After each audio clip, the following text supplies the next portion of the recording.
Hi hello welcome back to my YouTube channel. ഇന്ന് നമ്മളിവിടെ ഉണ്ടാക്കുന്നത് നമുക്ക് ഫ്രൈഡ് റൈസിൻ്റെ കൂടെയൊക്കെ കഴിക്കാൻ പറ്റിയ അടിപൊളിയായിട്ടുള്ള നമുക്ക് ചിക്കൻ ഗ്രേവിയാണ് കേട്ടോ. അത് നമ്മൾ മഞ്ഞൾപ്പൊടി, മുളകുപൊടി, ഇഞ്ചി വെളുത്തുള്ളി പേസ്റ്റ്, ഉപ്പും ചേർത്ത് മസാല തേച്ച് നമുക്കൊന്ന് ഫ്രൈ ചെയ്തെടുക്കാം.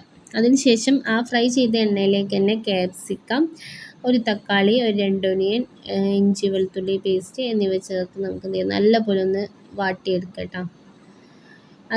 അപ്പോഴേക്കും നമുക്ക് അതിലേക്ക് എന്ത് ചെയ്യാം, ആവശ്യത്തിന് കുരുമുളക് പൊടി, നമ്മൾ നേരത്തെ ഫ്രൈ ചെയ്ത് വെച്ച് ചിക്കൻ ഇട്ട് കൊടുത്ത് എന്ത് ചെയ്യാം, നമുക്ക് ആവശ്യത്തിന് നമുക്കൊന്ന് നല്ലതുപോലെ ഒന്ന് ഇളക്കി യോജിപ്പിച്ചെടുക്കുക. അത് അടിപൊളി നമ്മുടെ ചിക്കൻ ഗ്രേവി ഇവിടെ റെഡി ആയിട്ടുണ്ട്. നമുക്ക് ഫ്രൈഡ് റൈസിൻ്റെ കൂടെയൊക്കെ കഴിക്കാൻ പറ്റിയ അടിപൊളി ചിക്കൻ ഗ്രേവിയാണ് കേട്ടോ.